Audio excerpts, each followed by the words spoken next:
वक्त जिसका इंतजार आपको, हमको और सबको था। जी हाँ, एग्जिट पोल के नतीजे सामने हैं, चंद घड़ियों की बात है और मैं आपको ज्यादा इंतजार नहीं करवाता हूं, सीधे ले चलता हूं आपको शीतल के पास, जिनके हाथ में है आंकड़ों का पिटारा। जी शीतल। बिल्कुल दीपक, और ये आंकड़ों का पिटारा जैसे कि आपने कहा था और ऑडियंस से वायदा किया था कि सभी को चौंकाएगा और आप अपनी कुर्सी से बंधे के बंधे रह जाएंगे।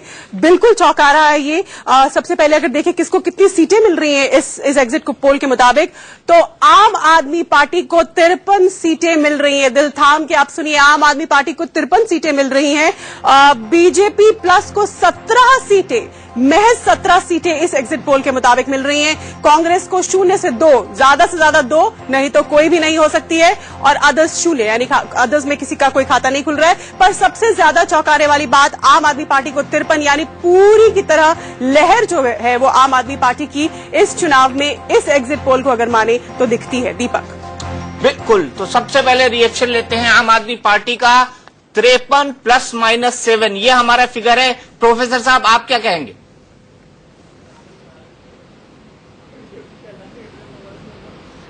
नहीं, अब इस समय तो हम आपको यही कहेंगे, आपके मुंह में घी शक्कर, और जब मिलेंगे तो ढेर सा लड्डू खिलाएंगे।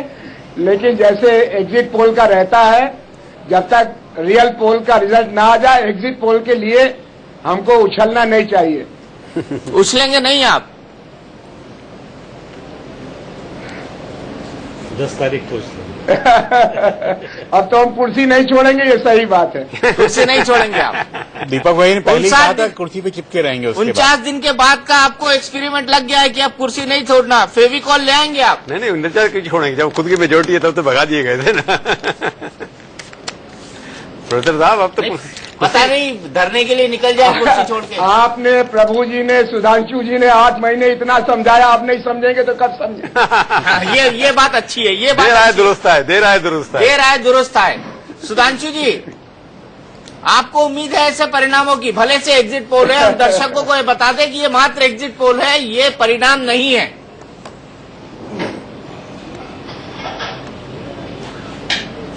दीपक जी, मुझे वाकई अगर ये एग्जिट इसके बारे में तो योगेंद्र यादव जी ने कहा ही था, अरविंद केजरीवाल जी ने भी कहा था। होगा तो स्वाभाविक तौर पे आत्मचिंतन करने की जरूरत पड़ेगी। सिर्फ आत्मचिंतन से काम चल जाएगा? तो इसलिए जो है इंतजार होगा। स्वाभाविक है कि हार अगर होगी तो चिंतन करना ही पड़ेगा, और चिंतन करके दोबारा फिर कैसे स्थिति को ठीक करना है इसका करना पड़ेगा। लेकिन मैं कहते ना कि आखिरी मौके तक, जब तक कि चुनाव के परिणाम ना आ जाए, तब तक इनको सत्य मानना शायद अतिशोक्ति हो जाएगी। सुधांशु जी, मैं अनुज बोल रहा हूं। प्रचार के दौरान कई लोग बीजेपी के कार्यकर्ता ऐसे भी मिले, ऐसा कहने वाले कि पिछले 7-8 महीनों में एक तरफा होने के नाते पार्टी ठीक से चल नहीं रही है, कुछ करंट देने की जरूरत है, और कार्यकर्ता भी करंट देने में लगा हुआ है। क्या आपके भी सुनने में ऐसा कुछ कहीं आया था?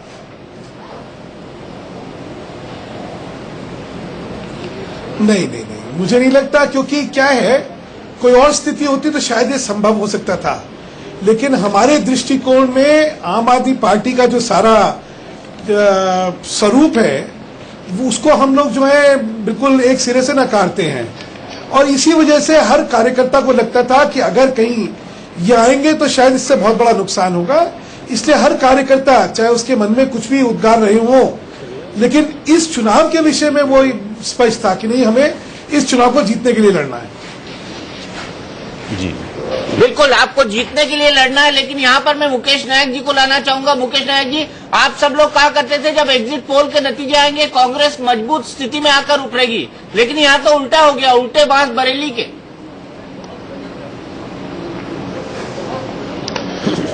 देखिए दीपक जी, चुनाव 1 साल पहले हुआ था और जनादेश हमारे खिलाफ हुआ था। एंटी इनकम्बेंसी फैक्टर था। 15 साल से केंद्र में हमारी सरकार थी, और 1 साल में ऐसा कुछ बहुत ज्यादा बदलने वाला नहीं है, ये हम जानते थे। लेकिन एक राष्ट्रीय पार्टी होने के नाते हमारे कार्यकर्ताओं ने, हमने पूरी शक्ति और क्षमताओं के साथ चुनाव लड़ा। लेकिन हमारा मनोबल कोई बहुत इस तरह का नहीं था जैसे किरण बेदी जी का है। वो तो काम करने लगी मुख्यमंत्री के तौर पर, निर्देश देने लगी मुख्यमंत्री के तौर पर, केवल उन्हें शपथ लेना भर बाकी है। हरिशंकर परसाई एक बड़े भारी व्यंग्यकार हुए हैं। उन्होंने अपने व्यंग्य में कहा है, मनोबल कई प्रकार का होता है, किसी को ज्ञान का मनोबल, किसी को धन का मनोबल, किसी को बल का मनोबल, एक होता है मूर्खता का मनोबल। और जो बीजेपी इस चुनाव में शिकार हुई है वो मूर्खता के मनोबल की शिकार हुई है। सेंट्रल गवर्नमेंट की असफलता का पूरा फायदा मुझे लगता है आम आदमी पार्टी को मिला है। चूंकि हमारे खिलाफ जनादेश हुआ था, परिवर्तन की इच्छा थी लोगों के मन में, इसलिए बहुत स्वाभाविक है कि एक साल में कोई ऐसा बदलाव तो नहीं होने वाला था कि लोग हमें सत्ता पर बिठा देते। लेकिन मुझे शुरू से लगता था, मैं दिल्ली में रहा, कि इस बार आम आदमी पार्टी के पक्ष में जो वातावरण जा रहा है ये केंद्र शासन की असफलता के कारण जा रहा है। बीजेपी के नेता मद में चूर हो गए थे, उनकी भाषा बदल गई थी, और सबसे बड़ी बात यह है कि 20-20, 30-30 साल से काम करने वाले कार्यकर्ताओं को एक तरफ करके पैरासूट से किरण बेदी को उतार दिया गया और पूरे नैसर्गिक नेतृत्व को उन्होंने रौंद दिया। बेचारे जैसे अभी हमारे प्रवक्ता बैठे हैं, इन्हें टिकट नहीं दिया बीजेपी के, कितने बढ़िया आदमी हैं, अच्छे प्रवक्ता हैं पिछले चुनाव में। इस तरह से अच्छे कार्यकर्ताओं को नुकसान पहुंचाया, उसका खामियाजा भुगतना पड़ेगा। इन्होंने कभी टिकट नहीं मांगा। दीपक जी मजेदार बात देखिए, आम आदमी पार्टी ये बात कहे तो समझ आती है। दीपक जी, अगर आम आदमी पार्टी ये बात कहे तो समझ आती है, लेकिन कांग्रेस प्रवक्ता ये बात कहे तो एक वो मुझे शेर ध्यान आता है, हम तो डूबेंगे सनम, तुम्हें भी ले डूबेंगे। अरे भाई, तुम्हारे घर में आग क्या लग रही है कि 2 सीटें भी नहीं आ रही आपके एग्जिट पोल के हिसाब से, उसके बाद भी आप इस बात से खुश है कि हमारा नुकसान हुआ। तो भैया मेरी चाहे दोनों आगे फूट जाए, दूसरे की एक फूटनी चाहिए। अगर यह आपकी मानसिकता है तो आपको मुबारक हो। मैंने कहा यहाँ ये आम आदमी पार्टी आज देखो भैया, हम एक बात कहना चाहते हैं, ये सब कहने का अधिकार हो सकता है तो हो सकता है। वो आप किस मुंह से बोल रहे हैं? बिल्कुल, आप किस मुंह से बोल रहे हैं मुकेश नायक जी? भैया हमारे खिलाफ हम सुनिए चौरसिया जी, हमारे खिलाफ तो जनता नाराज हुई 15 साल में, 15 साल लग गए, लोग नाराज हुए, सहज परिवर्तन की इच्छा हुई। इनके खिलाफ तो 7 महीने में पूरे देश में वातावरण शुरू हो गया। और दिल्ली एक पूरे भारत का बड़ा प्रतिबिंब है, केवल छोटा राज्य भर नहीं है। और दिल्ली में इतने, अगर जो एग्जिट पोल आप सही बता रहे हैं, अगर यही निकलता है तो इसका मतलब है कि ये बीजेपी के लिए बहुत बड़ा सेटबैक है। और ये चुनाव नरेंद्र मोदी जी और केजरीवाल के बीच में हुआ है, और ये जनादेश नरेंद्र मोदी जी के खिलाफ है। अच्छा, ये जनादेश नरेंद्र मोदी के खिलाफ है, तो क्या इसको माना जाए ये जनादेश नरेंद्र मोदी के खिलाफ है? ये भी समझ लीजिए, एक सेकंड। हाँ सुधांशु जी, जवाब दे दीजिए। ये भी समझ लीजिए कि फिर जो है अब विपक्ष का विकल्प ये बनने वाले, आप जो है आप नेपथ्य में जाने वाले हैं। तो मान लिया आपने अरविंद केजरीवाल को इतना मजबूत, फिर पता लगेगा नेपथ्य से तालियां बजाएंगे आप लोग। तो आपने मान लिया अरविंद केजरीवाल को इतना मजबूत। नहीं, मैं तो इनको इनका राजनीतिक परिदृश्य समझा रहा हूँ ना, अभी नहीं दीपक जी। एक तो पहले चुनाव के नतीजे नहीं निकले हैं, लेकिन जो मानसिकता अच्छा, का नतीजे रहे तो मान लेंगे आप? मुकेश जी दे रहे हैं, मैं उसका उनको परिणाम समझाने की सिर्फ कोशिश कर रहा हूँ। नतीजे ये रहे तो मान लेंगे आप? देखते हैं ना नतीजे क्या निकलते हैं, उसका क्या सबक है, उसका विश्लेषण सुनिए, उसका विश्लेषण देख लें, फिर बताऊंगा मैं आपको। सुधांशु जी, दिल्ली की नब्ज को तो आप भी बड़ी अच्छी तरह समझते हैं। कितनी वोट पड़ी, एग्जिट पोल, ओपिनियन पोल के तो आप भी मास्टर हैं। मैं ये कह रहा हूँ, दिल्ली की नब्ज को तो आप भी बड़ी अच्छी तरह समझते हैं। एग्जिट पोल, ओपिनियन पोल के तो आप भी चैंपियन है, मास्टर हैं। तो मुझे आपका भी साइकोलॉजिकल एनालिसिस बता दीजिए। वो नहीं बताएंगे। चौरसिया जी बहुत ज्यादा दुखी है मित्तल जी, आप पूछ लीजिए, उनका अंतर्मन जानने की कोशिश करिए। बहुत चौंकाने वाले नतीजे हैं, बहुत चौंकाने वाले नतीजे होंगे। सुनिए, अगर यही नतीजे होने वाले तो ये वाकई चौंकाने वाले नतीजे होंगे, और ये वो नतीजे होंगे जिसकी की हमारी कल्पना नहीं है, स्वाभाविक तौर पे नहीं है, क्योंकि हमारा मानना है कि परिदृश्य कुछ और है। और अगर वाकई ये परिदृश्य निकलता है तो वाकई अगर चौंकाने वाले ऐसे नतीजे निकलते हैं तो बहुत सोचना समझना पड़ेगा, चीजों को मूल्यांकन करना पड़ेगा, आत्मनिरीक्षण करना पड़ेगा कि भाई कहाँ गलती हुई है। सुधांशु, मेरे को लगता है अगर ये नतीजे आएंगे, अभी तो कह सकते हैं पता नहीं क्या होगा, अभी 3-4 बजे तक का एग्जिट पोल है, परंतु ये सबसे कम सीटें होंगी 98 के बाद, क्योंकि 19 सीटें आई थी और 17 अगर आती हैं ये तो बहुत बुरी हालत हो जाएगी अगर वो आती है। 17 क्योंकि उसका 20 आई थी या 22 आई थी, पर 17 तो बहुत कम है। ऐसी उम्मीद तो शायद बीजेपी के बड़े नेताओं को भी नहीं होती। लेकिन 3 बजे तक के अभी तक के जितने ओपिनियन पोल है, सेकंड ओपिनियन पोल आएगा ना, फाइनल आएगा ना, फाइनल आएगा, लेकिन अभी तक सभी आपको मेजोरिटी दिखा रहे हैं। सभी दिखा रहे हैं, 53 नहीं दिखा रहे, कोई 40 दिखा रहा है, कोई 42 दिखा रहा है, 45 दिखा रहा है। एवरेज लेके चले तो 42 बनती है। फिर भी अगर सबकी एवरेज ले ली जाए तब भी 42 बनती है। बिल्कुल बिल्कुल। हम आगे बढ़ते हैं, बहस को आगे बढ़ाएं, उससे पहले शीतल के पास चलते हैं। शीतल, फटाफट बता दीजिए कि वोट परसेंटेज क्या कहता है? वोट परसेंटेज देखें किसको कितने वोट मिले हैं दीपक, तो आम आदमी पार्टी को 49 दिन की सरकार की बार बार दुहाई देते थे अरविंद केजरीवाल, तो इस एग्जिट पोल के मुताबिक आपको 49% वोट मिले हैं। बीजेपी को 34%, बीजेपी प्लस, कांग्रेस को 10% वोट महज मिले हैं और अदर्स को 7%, यानी आम आदमी पार्टी 49% वोट और 53 सीट के साथ फुल मेजोरिटी सरकार बनाने जा रही है दिल्ली में इस एग्जिट पोल के मुताबिक।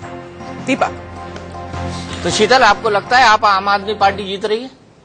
दीपक, अगर तमाम एग्जिट पोल इस ओर इशारा कर रहे हैं और लोगों से भी अगर हम बात करते आए हैं, हाल में हमने ओपिनियन पोल्स भी देखे हैं, तो अंदाजा तो इसी का लग रहा था, लेकिन फिर भी हमें इंतजार करना होगा चुनाव के नतीजे का 10 तारीख का। फिलहाल एग्जिट पोल है, इस पर हम डेफिनेटली तो नहीं कह सकते कि ये बिल्कुल ऐसा ही सटीक होगा, नतीजों का इंतजार करना होगा, लेकिन हाँ जरूर ओपिनियन पोल्स और अब एग्जिट पोल और लोगों से बातचीत का जो नतीजा निकला है उसमें भी लगता है कि आम आदमी पार्टी को जरूर एक लीड थी, अरविंद केजरीवाल जरूर आगे थे। बिल्कुल, अरविंद केजरीवाल जरूर आगे थे, उनको एक लीड थी। NK Singh sir? नहीं, बिल्कुल। ओपिनियन पोल और इसमें कितना फर्क है? ओपिनियन पोल जब आपने किया था तो उससे परसेंटेज बढ़ी है या कम है? मेरे को लगता है बहुत बड़ी है, बहुत बड़ी है, बहुत बड़ी, 6% बढ़ी। मेरे ख्याल से प्रभु जी इसका एक कारण है कि जो अरविंद का सेक्शन था, कॉन्स्टिट्यूएंसी थी, वो वोकल सेक्शन नहीं है, वो लोअर मिडिल क्लास है, तो बहुत ज्यादा बोलता नहीं, डरता भी है। तो आपने कहा तो घुमा दिया, उसने असली बात नहीं बताई क्योंकि वो सत्ता से लड़ाई नहीं करना चाहता। तो मेरे ख्याल से इस वजह से ये 6% आज जब वो है बाहर निकला तो बोल रहा है, और अब जब बोल रहा है तो ये 6% एक्स्ट्रा होके 42%, 44%, 49%, आप सोच सकते हैं, ऑलमोस्ट हाफ, और 3/4 मेजोरिटी मिलना। और ये एक पैटर्न है, मीडिया ने लगातार दिखाया, जो अपने पोल्स, ओपिनियन पोल्स में हमेशा ग्रेजुअल इंक्रीज है, और ग्रेजुअल इंक्रीज के बाद आज यहां तक आ गया कि 49% है। मेरे ख्याल से पूरे देश के पॉलिटिकल डिस्कोर्स को ये चेंज करेगा, क्योंकि मुझे समझ में नहीं आ रहा कि आपको इतना ज्यादा अगर जनता दे रही है तो कारण क्या है, वो भी नरेंद्र मोदी ऐसे व्यक्तित्व को न्यूट्रलाइज करके, निगेट करके। तो मेरे ख्याल से पॉलिटिकल डिस्कोर्स के लिए एक बड़ी चीज होगी, बिल्कुल बड़ी चीज होगी पॉलिटिकल डिस्कोर्स के लिए। और अभी तक हमको जो खबरें मिल रही हैं, तमाम दूसरे ओपिनियन पोल्स भी ये इशारा कर रहे हैं कि आपके पास एक क्लियर मेजोरिटी, क्लियर एज होने जा रही है। अनुज जी, आपका क्या मानना है इस वोट परसेंटेज को लेकर? क्या इतना अंतर बीजेपी और आप में हो सकता है? दीपक जी, और भी सर्वे जो हैं वो गैप तो दिखा रहे हैं, यानी आम आदमी पार्टी को बीजेपी से कम 4 से 5% अधिक वोट मिल रहा है। और जैसा कि 3-4 दिन पहले के एक आकलन में मैंने कहा था कि बीजेपी का बेस वोट 33% और आम आदमी का भी 33%, उसके ऊपर वो कितना कांग्रेस का वोट और खींच के ले जाती है या अदर वोट ले जाती है। यदि 4-5% वोटों का भी अंतर है तो स्पष्ट मेजोरिटी तो मिलनी है, 2/3 के आसपास भी आराम से जाके खड़ी हो जाएगी आम आदमी पार्टी। और मेरी निगाह तो इस पर है कि 3 साल बाद जब राज्यसभा के चुनाव हो रहे होंगे दिल्ली से, तीनों सीटें जानी है और वो तीनों फिर आम आदमी पार्टी को जानी है। तीनों इकट्ठी होती है ना, 2016 में होने। अच्छा, नहीं, तीनों आम आदमी पार्टी एक बात और भी है कि चूंकि अब ये पूरा बाईपोलर हो गया है, तो इसमें 4% का मतलब 3/4 तक जा सकता है, क्योंकि बाईपोलर है। बाईपोलर में तो आप जानते ही है कि किस तरह से स्वीप कर जाता है। नहीं, 4% में फिर 3/4 नहीं हो सकता साहब, वो 2/3 के आसपास ही जाके रुक जाएगा, 50 से नीचे, 45 से 50 के बीच में। 45 से 50 के बीच में इतना कैलकुलेशन होगा। तो हम सीधे चलते हैं आप पार्टी के प्रोफेसर आनंद कुमार के पास। प्रोफेसर आनंद कुमार जी, आपको लगता है कौन से मुद्दे चले होंगे और भारतीय जनता पार्टी ने क्या क्या गलतियां की है इस मोड़ पर? 50 से नीचे, 45 से 50 के बीच में। 45 से 50 के बीच में इतना कैलकुलेशन होगा। तो हम सीधे चलते हैं आप पार्टी के प्रोफेसर आनंद कुमार के पास। प्रोफेसर आनंद कुमार जी, आपको लगता है कौन से मुद्दे चले होंगे और भारतीय जनता पार्टी ने क्या क्या गलतियां की है इस मोड़ पर आकर?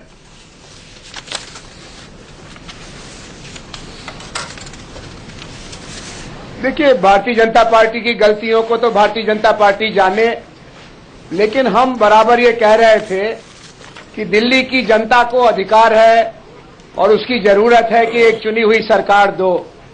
और ये टाल मटोल जो हुई, उपराज्यपाल जी का जो शासन चला और उसके बाद जो कहा गया कि बस अब थोड़ा और रुक जाओ, देखो अच्छे दिन तो आ ही गए, तो अब इसमें, और उसके बाद जब भाषण हुए तो माफी का भाव नहीं था, धीरज का निवेदन नहीं था। लगातार अरविंद केजरीवाल को एक व्यक्ति के तौर पर, खलनायक के तौर पर पेश किया जा रहा था। तो लोगों को लगा कि भाई कुछ है ऐसा जो कि न छिपाए छिपता है, न बताए बचता है। अभी दिल्ली की बहुत दुर्दशा है, समस्याओं का दलदल है, और आम आदमी पार्टी, चाहे भारतीय जनता पार्टी, चाहे कांग्रेस, इसके जो जमीनी कार्यकर्ता हैं वो असलियत को देख के सचमुच परेशान हैं कि क्या किया जाए, कैसे किया जाए। और ये चुनाव आदेश उसी का एक संकेत है। चुनाव उसी का एक संकेत है। सुधांशु मित्तल जी, यहां पर बड़ा सवाल ये उठता है कि क्या बीजेपी से ग्राउंड के लेवल पे कई सारी गलतियां हुई है? अगर गलतियां हैं तो क्या हैं?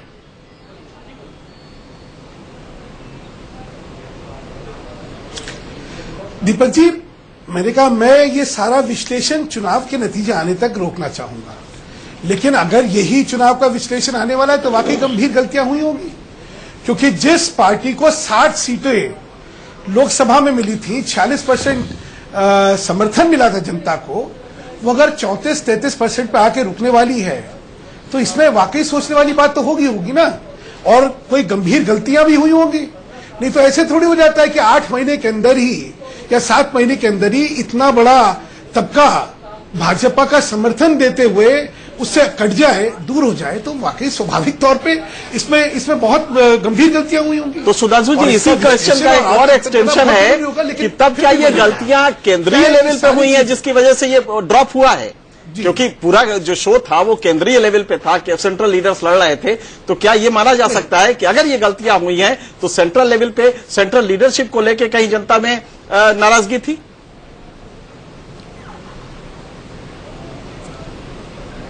एनके सिंह जी, मैंने कहा ना कि जब तक नतीजे ना आ जाए और उसका विश्लेषण ना हो, ऐसे ही ऑफ द कफ इतनी बड़ी बातें करना, वो मुझे नहीं लगता है किसी भी राजनीतिक कार्यकर्ता को के सामर्थ्य में भी है या उसकी सोच में वो ठीक उतरेगी।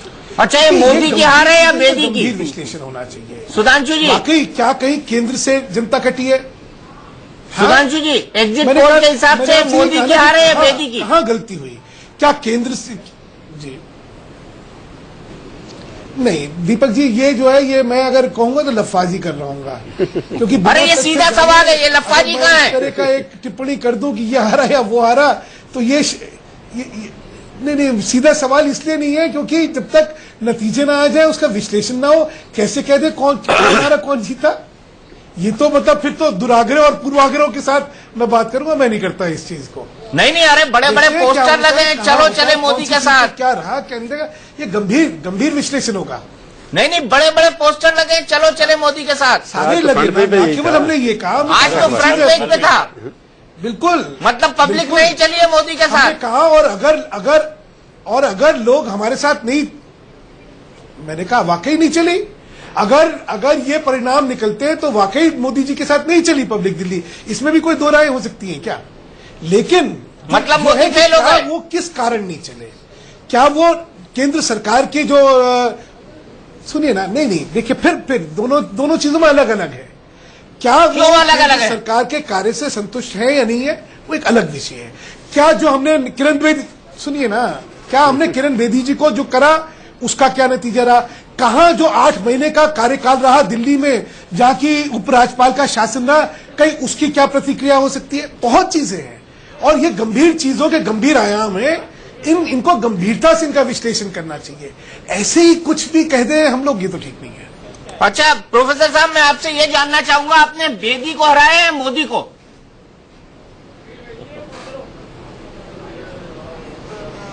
नहीं, हमने न बेदी को हराया न मोदी को हराया। अगर वो हार रहे हैं जैसा आप बताते हैं तो वो हिट विकेट हुए हैं। हमने तो खाली कोशिश की कि मुद्दों को उठाया जाए और एक सर्वसम्मति का अभियान चलाया जाए कि दिल्ली को पूर्ण राज्य का दर्जा दो, दिल्ली के पानी का ख्याल करो, दिल्ली की जमीन दिल्ली को दो, दिल्ली की पुलिस दिल्ली को दो। हमने किसी को हराने की कोशिश नहीं की, शायद इसीलिए जनता हमारे साथ खड़ी हो गई।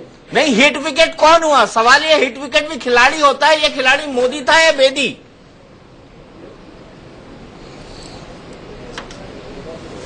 अब ये तो अंपायर से पूछना पड़ेगा, बैठे हुए हैं आपके साथ। कौन है वो एम्पायर? एम्पायर कहीं कांग्रेस? प्रभु जी बैठे हुए हैं, आप खुद ही अंपायर हैं, थर्ड अंपायर। चलिए बता दीजिए प्रभु जी, क्या बता दीजिए, क्या पूछना चाहते कौन हिट, ये चुनाव कौन हारा है, मोदी या बेदी? हैं? ये तो अगर एग्जिट पोल आपका ठीक आता है तो बीजेपी आ रही है। नहीं, आप आप क्यों बता रहे हैं? पॉलिटिकल जवाब दे रहे हैं। सीधी बात है, बीजेपी आ रही है। और सच्ची बात करिए। सच्ची बात तो ये कि बीजेपी आ रही है। बात करिए। बीजेपी दिल्ली में फिर बीजेपी का नेतृत्व अमित शाह कर रहे हैं क्या? दिल्ली के अंदर बीजेपी अगर हारते हैं तो क्या अमित शाह रहे हैं? नहीं, अमित शाह बीजेपी के नेतृत्व में जिम्मेवार है, खड़ी नहीं कर पाते पार्टी। जो बीजेपी के नेता दिल्ली के माने जाते हैं, हार तो उन्हीं की है ना। देखिए दिल्ली जो, हम एक चीज को याद करें, जब लोकसभा का चुनाव हुआ था तो बहुत बड़ी मात्रा में लोग ये कहते थे कि केंद्र में नरेंद्र मोदी लेकिन दिल्ली में केजरीवाल। तो ये वोट का जो अंतर उस समय लोकसभा में मोदी के पक्ष में पड़ा, और अगर आपका एग्जिट पोल ठीक है तो अब वो आम आदमी पार्टी के पक्ष में जा रहा है, तो मैं समझता हूं ये फैक्टर भी कहीं ना कहीं काम किया है कि उस समय उसी जनता ने इतनी बड़ी मात्रा में नरेंद्र मोदी के नेतृत्व में लोकसभा के लिए वोट दिया, और वो मन बना चुके थे उनमें से बहुत से लोग कि नहीं, दिल्ली के लिए केजरीवाल। तो ये भी एक कारण हो सकता है। दूसरा बड़ा कारण जो मैंने आपकी वोट परसेंटेज में नोट किया, जो अनुज जी ने भी जिसकी तरफ ध्यान दिया, कि कांग्रेस का वोट शेयर नीचे गिरा है, जिसके बारे में मीडिया में स्पेकुलेशन चल रही थी कि कांग्रेस का वोट शेयर अगर नीचे गिरता है तो वो सीधा आम आदमी को फायदा पहुंचाएगा। तो मुझे लगता है कि यहाँ पर केंद्र में नरेंद्र मोदी, दिल्ली में केजरीवाल, ये मानसिकता अगर दिल्ली के वोटर की बन चुकी थी, तो जिसका परिणाम अगर ये एग्जिट पोल ठीक है तो ये भी एक कारण है। इनके मैं कह रहा हूं, ये आप बात करें, ये हरियाणा में क्यों नहीं चला, ये महाराष्ट्र में क्यों नहीं चला? नहीं, यहाँ पर महाराष्ट्र में मोदी के नाम से आप वोट मोदी के नाम से मांग रहे हैं। नहीं, अल्टरनेटिव था ना यहाँ लोगों के सामने। कमला, आपकी लीडरशिप नहीं थी ना दिल्ली में, किरण बेदी नहीं काम आई ना।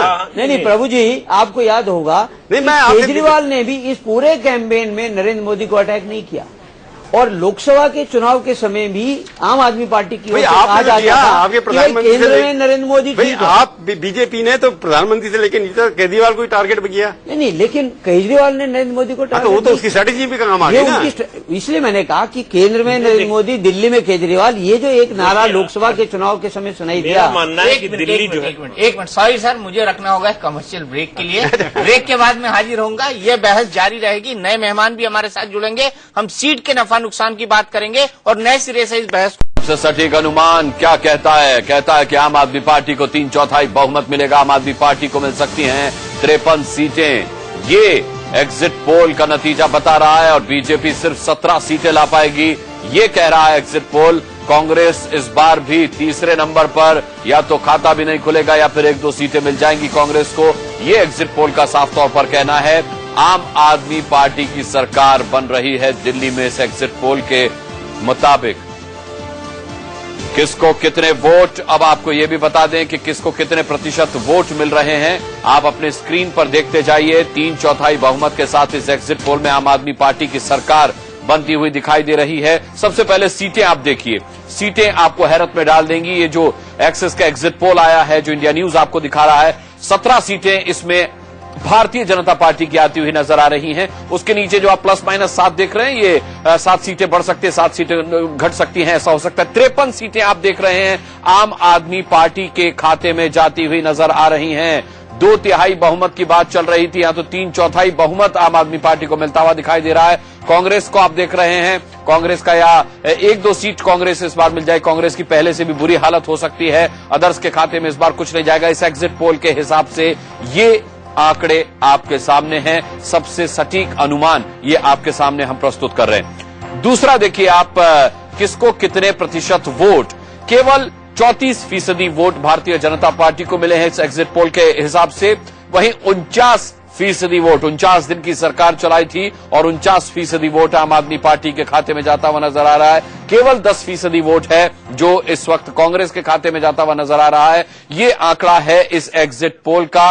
नफा नुकसान का बात करते हैं। नफा नुकसान जब हम तोलते हैं तो 2013 का आंकड़ा हमारे सामने होना चाहिए। ये देखिए 2013 के आंकड़े के हिसाब से 15 सीटों का नुकसान यहां दिखाई देता है भारतीय जनता पार्टी को, अगर उसकी 17 सीटें आती हुई नजर आती हैं। वहीं आप देख सकते हैं कि 25 सीटों की लीड, 25 सीटों का नफा दिखाई दे रहा है आम आदमी पार्टी के लिए, यानी जितनी सीटें वो जीते थे लगभग उतनी ही सीटों का नफा उनको दिखाई दे रहा है। 28 और अब 25 का तो फायदा ही फायदा दिखाई दे रहा है 53 सीटों के साथ, जबकि कांग्रेस को 6 से 8 सीटों का नुकसान दिखाई दे रहा है। 8 ही सीटें कांग्रेस के पास थी, या तो बिल्कुल नहीं रहेंगी या फिर 1-2 सीट आएगी, तो ये 6 सीटों का नुकसान कांग्रेस के खाते में जाता हुआ दिखाई दे रहा है। 2013 के मुकाबले ये है नफा और नुकसान।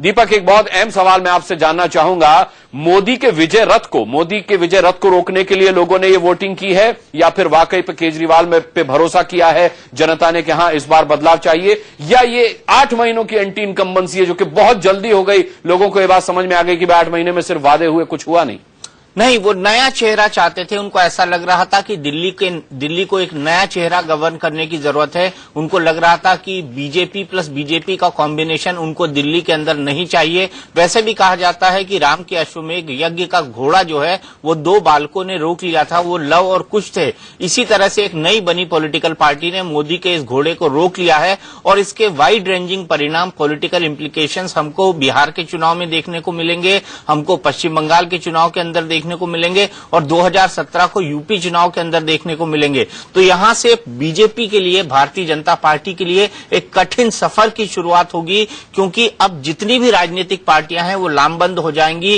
राज्यसभा के अंदर बीजेपी जहां पर उसकी मेजॉरिटी नहीं है उसको दिक्कत होना शुरू हो जाएगी। जो कड़े आर्थिक फैसले लेने की बात भारतीय जनता पार्टी कर रही थी उसको दिक्कत होनी शुरू हो जाएगी। और इन तमाम पहलुओं पर हम बात करेंगे। हालांकि एग्जिट पोल कोई चुनाव परिणाम नहीं होते, लेकिन एक सटीक अनुमान है और सिर्फ हम ही नहीं कह रहे हैं, लगभग सभी एग्जिट पोल के अनुमान ये बता रहे हैं कि आम आदमी पार्टी की सरकार बनना लगभग तय है दिल्ली के अंदर। ये मोटा मोटा आकलन है सभी एग्जिट पोल का और इसी पर चर्चा करने के लिए हमारे साथ कई सारे खास मेहमान हैं। हमारे साथ अशोक टंडन जी हैं, वरिष्ठ पत्रकार, हमारे साथ एनके सिंह सर हैं, हमारे साथ प्रदीप सिंह जी हैं, हमारे साथ अनुज गुप्ता जी हैं और प्रभु चावला जी हैं। प्रभु, मैं सबसे पहले आपके पास आना चाहूंगा। बड़ा सवाल यहां पर यह है कि आपको जो थंपिंग मेजॉरिटी मिल रही है, आप इसको एक निगेटिव वोट मानते हैं या पॉजिटिव वोट? इसी पॉजिटिव वोट। आपने एक जो बात उसको कम्युनिकेशन राज्यसभा की बात आपने बीच में उठाई थी। आपको एक खबर और दे दूं कि गुलाम नबी आजाद चुनाव जीत गए, तो बीजेपी को एक झटका छोटा सा वहां लगा है, क्योंकि वो उम्मीद कर रहे थे कि दोनों सीटें उनके पास आ जाएंगी। वहां लगता है 1-2 वोट का, जो 1 वोट का फर्क था उसकी वजह से गुलाम नबी आजाद वहां जीत गए, लीडर ऑफ द ऑपोजिशन वही रहेंगे। तो दोनों झटके आज छोटे छोटे एग्जिट पोल का ये झटका अगर सच निकलता है तब ये झटका है। पर जो आपने सवाल पूछा ये पॉजिटिव वो इसलिए है कि यहाँ पर वो लोग ऐसे आदमी को चाहते थे जो गवर्नेंस जिसका देखा उन्हें, चाहे गलत है या ठीक है इस बात में नहीं जाना चाहते। आपने जो पहले कहा कि फेस एक चाहिए था उनके, बीजेपी के पास कोई फेस नहीं था। किरण बेदी की उन्होंने लास्ट में जाकर खड़ी की, वो एक पुलिस कमिश्नर रही थी और बीजेपी ने भी कभी उसको एक अच्छा पद नहीं दिया। गोवा के अंदर जो थी वो बीजेपी की सरकार थी और रात के 12 बजे उनको ट्रांसफर किया गया था। उसके कारण अशोक टंडन जानते हैं क्योंकि पीएम में थे उस वक्त, देखा था उस वक्त। और बीजेपी की सरकार ने उनको जो उनका ड्यू था, जिसकी तारीफ वो आजकल करते हैं, किरण बेदी को अपने 6 साल 4 साल के अनुभव में कभी भी किरण बेदी को इस लायक नहीं समझा कि उसको अच्छा पद दिया जाए, सिवाय तिहाड़ जेल के अंदर जाकर के डीजी बना देना। तो इसलिए उसको एक प्रोजेक्ट करना, लोगों को कहते हैं एक किरण बेदी अच्छी कार्यकर्ता है, ऑनेस्ट है, इंटीग्रिटी है, वो दिल्ली की लेफ्टिनेंट गवर्नर बन सकती हैं या पुलिस कमिश्नर बन सकती हैं। कार्यकर्ता कहाँ हो, तो नेता है। नहीं, नेता अब उन्होंने पहले ही कह दिया अगर मैं हार जाऊंगी तो फिर एनजीओ चलाना शुरू कर दूंगी। तो पॉलिटिकल कमिटमेंट उनकी लगता है उतनी नहीं थी जितनी होनी चाहिए थी।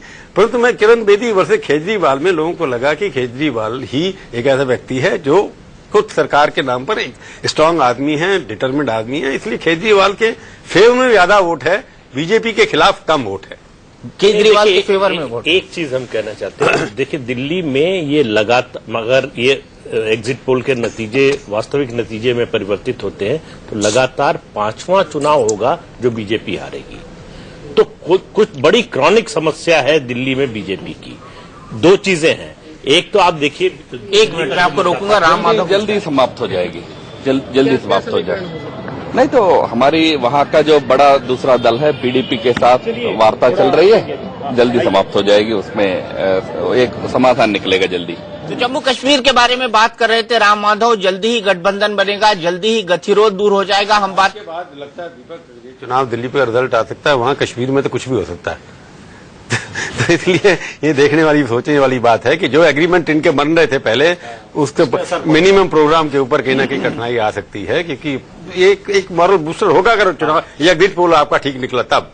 बिल्कुल एक मोरल बूस्टर होगा पीडीपी के लिए कि अगर ये एग्जिट पोल ठीक निकलता है तब, अगर बीजेपी की हार होती है तब terms and conditions Jammu Kashmir के अंदर भी परिवर्तित हो सकती है सरकार बनाने के लिए। ये विश्लेषण है प्रभु चावला जी का। लेकिन प्रदीप सिंह जी, हम पॉजिटिव और निगेटिव वोट, किरण बेदी की प्रेस कॉन्फ्रेंस।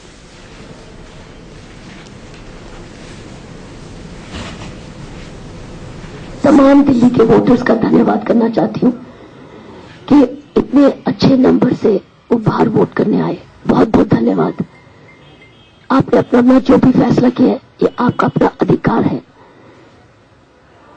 इसलिए आपका फिर से भारतीय जनता पार्टी की चीफ मिनिस्टर कैंडिडेट की ओर से मैं धन्यवाद करना चाहती हूँ। अभी तक जो भी मैंने टेलीविजन पे सर्वेस देखे हैं, ये केवल 3 बजे तक के हैं, केवल 3 बजे तक। 3 से 6 बहुत भारी जनसंख्या, बहुत भारी संख्या में लोग आए हैं,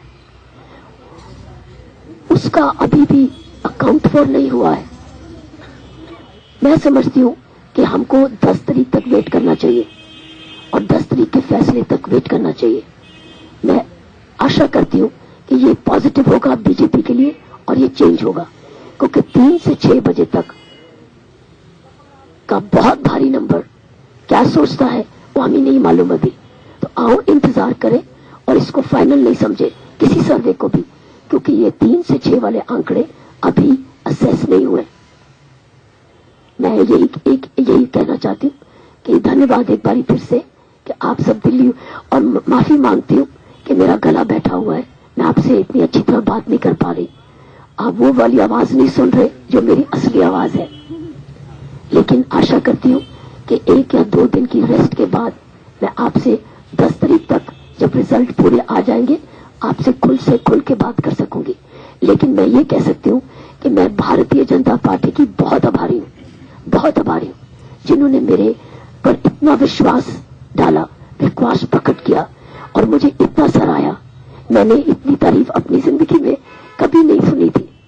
मैं उनका बहुत धन्यवाद करती हूँ कि उन्होंने मुझे ये इस तरीके की एक एक्चुअली रिस्पॉन्सिबिलिटी दी। उन्होंने मेरे में क्या गुण देखे वही जानते हैं, लेकिन मैंने बार बार उनको कहा कि मैं इस इतनी तारीफ को मैंने कभी नहीं पब्लिकली सुना, मैंने कुछ और ही सुना था, खासकर अपने महकमे में से। तो इसलिए मैं भारतीय जनता पार्टी का बहुत धन्यवाद करती हूँ और मुझे पूरी विश्वास है, कुदरत में पूरा विश्वास है कि जो 3 बजे से लेकर 6 बजे तक अभी वोटिंग की सर्वे आनी है वो बीजेपी की फेवर में जा सकती है, बीजेपी की फेवर में 100% जा सकती है, क्योंकि उसकी उस 3 to 6 की जो कम्प्लेक्शन है वो डिफरेंट है, वो बिल्कुल अलग है। मैं एक बारी फिर से आपका धन्यवाद करती हूँ और आशा करती हूँ कि 10 तारीख को सच्चाई की जीत होगी, क्योंकि हम लोगों ने सच्चाई के लिए जीता, दिल्ली को विकास के साथ जोड़ने के लिए प्लान किया, विकास के लिए वचनबद्ध किया। प्रधानमंत्री जी भी हर टाइम ये कहते रहे कि आपने 7 सीटें मुझे लोकसभा की दी, मुझे आपको सूद के मामले वापस देना है। मैं समझती हूँ दिल्ली वाले चाहते हैं कि जितनी झुग्गी झोंपड़ियां हैं, जितनी डिप्राइव्ड सेक्शंस हैं, उनको उभारा जाए। ये सच है, ये सच है कि जो मैंने देखा है दिल्ली का हालत बहुत शर्मनाक है, बहुत शर्मनाक। उसने मुझे बहुत परेशान किया। क्या दिल्ली सिर्फ लुटियंस दिल्ली है? दिल्ली सिर्फ नई दिल्ली है? सिर्फ उस पर ध्यान देना और बाकी इस तरीके से लोगों को छोड़ जाना, इतने सालों के कांग्रेस के राज बाद, मैं समझती इससे बड़ी सजा ऐसे लोगों को नहीं होनी चाहिए। मैं समझती उनको सख्त से सजा होनी चाहिए। क्या डिप्राइव्ड छोड़ गए लोगों को, कीचड़ में, गार्बेज में, भरी हुई नालियों में, बिना स्कूल के, बिना चिकित्सा के, अपराध में, महिलाओं को असुरक्षित कैसे छोड़ गए। कितने सालों के प्रशासन के बाद थोड़े फ्लाईओवर लगा देने, थोड़ी मेट्रो लगा देनी, थोड़ी सफाई ल्यूटियस दिल्ली की कर दी। ये दिल्ली नहीं। मैं तो बहुत हैरान हूं कि किस तरीके की दिल्ली ये हमारी पुरानी कांग्रेस की पार्टी छोड़ गई। मैं कहती हूँ इसको दंड देना चाहिए ऐसे व्यक्ति को, ऐसी पार्टी को जिसने 15 साल नुकसान किया और दिल्ली को बांट के छोड़ दिया। वो दिल्ली जिसके पास कुछ है, छोटी सी दिल्ली जिसके पास सब कुछ है, और सारी बाकी की दिल्ली जिसके पास कुछ नहीं है। भरी हुई है गार्बेज के साथ, भरी हुई है डेप्रिवेशन के साथ। Deprived Delhi, garbage field Delhi, choked. And मैंने गुच्छे देखे, गुच्छे, बिजली के गुच्छे। एक माचिस की तीली सिर्फ चाहिए और आग लग सकती है सारे एरिया में। बहुत दुख। हर औरत तो मेरे पास रोती हुई आई कि मुझे सुरक्षा चाहिए, हम बड़े असुरक्षित हैं। हाँ, इस दिल्ली को बहुत कुछ काम चाहिए। एक्चुअली दिल्ली डिवाइडेड है इस वक्त, मैंने देखा है। हैव्स और हैव नॉट्स में डिवाइडेड है। एक के पास कुछ है और दूसरे पास कुछ भी नहीं है। लड़कियों के पास कायदे का पॉलिटेक्निक्स नहीं है, वोकेशनल ट्रेनिंग नहीं है, उनके पास कामकाज का कोई साधन नहीं है, और वो ड्रॉप आउट रेट सबसे ज्यादा उन्हीं एरिया में। महिलाओं के लिए कोई सुरक्षा नहीं है, उनके लिए कोई वोकेशनल स्किल्स नहीं है। बहुत डिप्राइव्ड दिल्ली मैंने देखा है। मैं समझती हूँ दिल्ली के पास भारतीय जनता पार्टी की अगर लीडरशिप आई तो बहुत बड़ी चुनौती होगी इसको वर्ल्ड क्लास सिटी बनाने के लिए, बहुत बड़ी चुनौती। मैं बार बार कहती आई हूँ कि अगर मुझे ये मौका मिला तो 24 घंटे एक दिन में होते हैं, ये 2400 घंटे एक दिन में मांगेगा, तब जाके दिल्ली सुधरेगी। 2400 घंटे, 24 घंटे नहीं, 2400 घंटे। क्योंकि जो 15-16 साल का प्रशासन, 12 साल का जितने भी उन्होंने सालों का प्रशासन किया है, इट इज कंडेमेबल। एक मेट्रो दे दो आप, कुछ फ्लाईओवर्स दे दो, वो तो आपने देने थे क्योंकि कॉमनवेल्थ गेम्स आनी थी, एशियन गेम्स आई हैं, आपको पैसे मिले थे, लेकिन उस पैसे का भी आपने पूरा सदुपयोग किया। उस पैसे के साथ भी आपने स्कैम्स लाए, आपने करप्शन में इन्वॉल्व रहे और आप पब्लिक से दूर रहते रहे। किस तरीके से चीफ मिनिस्टर, पुरानी चीफ मिनिस्टर कहती रही पुलिस मेरे पास नहीं है, ये सही नहीं है। उसके पास पैरेलल सिविल डिफेंस था, चीफ मिनिस्टर के पास पैरेलल सिविल डिफेंस होता है, होम गार्ड्स होते हैं। उतना ही फोर्स वो क्रिएट कर सकती थी जितना के दिल्ली पुलिस का है।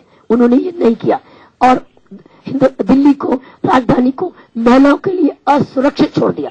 मैं जानती हूं कि निर्भया कांड अवॉइडेबल था, उबेर केस की, जो उबेर केस का रेप है, अवॉइडेबल था अगर कायदे की पुलिसिंग होती जिसमें कोऑर्डिनेशन है। तो मैं ये कहूंगी कि आगे देखते हैं नेचर और भाग्य ने क्या लिखा है।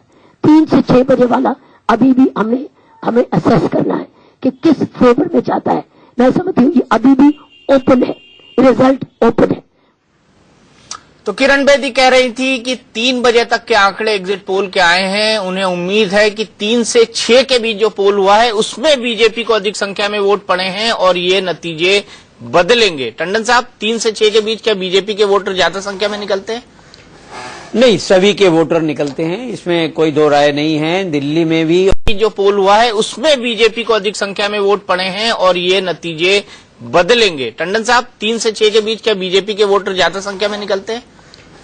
नहीं, सभी के वोटर निकलते हैं, इसमें कोई दो राय नहीं है। दिल्ली में भी और पूरे देश में आखिरी 2-3 घंटे में पोलिंग काफी ज्यादा होती है और तो ये तो रिजल्ट बताएंगे कि वो 3 से 6 वाले किसके फेवर में गए। लेकिन ये सच्चाई है कि आखिर में वोटिंग परसेंटेज काफी बढ़ता है और पिछले अगर चुनाव का अगर आपको ध्यान रहे तो 6 बजे के बाद भी लाइनें लगी रही थी और लोकसभा के चुनाव में 7, साढ़े 7 बजे तक भी पोलिंग होती रही थी। तो ये उनका मानना है कि उस दौरान जो पोलिंग हुई वो एग्जिट पोल में रिफ्लेक्ट नहीं हुई है। तो उस पॉइंट को मैं समझता हूं जब आपके रिवाइज एग्जिट पोल आएंगे तो उसमें शायद उसको ध्यान में रखा गया हो। बिल्कुल ध्यान में रखा जाएगा। प्रभात झा जी भारतीय जनता पार्टी से हमारे साथ जुड़ गए हैं, हमारे साथ कांग्रेस से ओनिका मेहरोत्रा जी हैं और साथ ही साथ शेफाली मिश्रा जो कि सुबह भी हमारे साथ जुड़ी हुई थी, वो आम आदमी पार्टी के साथ की तरफ से हमारे साथ जुड़ गई है। प्रभात झा जी, मेरा सबसे पहला सवाल है कि तमाम एग्जिट पोल बता रहे हैं कि भारतीय जनता पार्टी 30 से ऊपर किसी भी हालत में नहीं जाएगी। हालांकि हमारा एग्जिट पोल 17 +-7 दिखा रहा है आपको। इतनी बुरी हालत हो जाएगी भारतीय जनता पार्टी की एग्जिट पोल में, आपने कभी सोचा था? अब ये आपने एग्जिट पोल में कहा है बुरी हालत, बुरी हालत और अच्छी हालत तो 10 तारीख को पता चलेगा। हम हमारे जमीनी सर्वे, कार्यकर्ताओं का सर्वे, जनता के समर्थन का सर्वे, उस पर टोटली विश्वास रखते हैं और आपके सर्वे को भी सैल्यूट करते हैं। लेकिन हम संगठन हैं और संगठन के हिसाब से हम ये मानकर चलते हैं कि हमारी सरकार बनेगी। आज ये मैं कहकर भी आप उसे नहीं मानेंगे क्योंकि आपका एग्जिट पोल मुझे बहुत नीचे ले जा रहा है, लेकिन ऐसा है नहीं। हम नंबर 1 थे, अब स्पष्ट बहुमत की ओर बढ़ रहे हैं। नहीं, आप तो 60+ कहते थे ना, लोकसभा में आपको 60 आई, अब आप स्पष्ट बहुमत की बात कर रहे हैं, तो 25 सीटें तो आप वैसे ही कम आ गए। नहीं, आपको किसने कहा? क्या 60+ हम उस समय नहीं जीते थे? क्या 60+ कहना गुनाह था? अभी तो 10 तारीख का इंतजार करिए चौरसिया जी। हम इतना जानते हैं, हमको हमारे कार्यकर्ताओं पर, जनता पर पूरा भरोसा है। एग्जिट पोल का सम्मान करते हुए भी हम यह मानकर चलते हैं कि इतना बड़ा अंतर जो आप बता रहे हैं मुझे कहीं से दिख नहीं रहा। हम सरकार बनाएंगे, ऐसा विश्वास मैं कल भी कर रहा था, आज भी कर रहा हूं, और 10 तारीख को जो पोल के रिजल्ट आएंगे उसमें भी मुझे लगता है कि परिणाम अनुकूल ही आएंगे।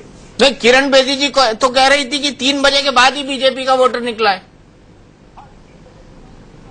हाँ, 3 बजे के बाद उनका अंदाज है, हमारा वोटर सुबह से निकला है। आपके एग्जैक्ट पोल पर मैं फिर कह रहा हूं कि मेरी कोई शंका नहीं है, लेकिन हाँ, मुझे अपने कार्यकर्ताओं पर, जनता के समर्थन पर पूरा विश्वास है।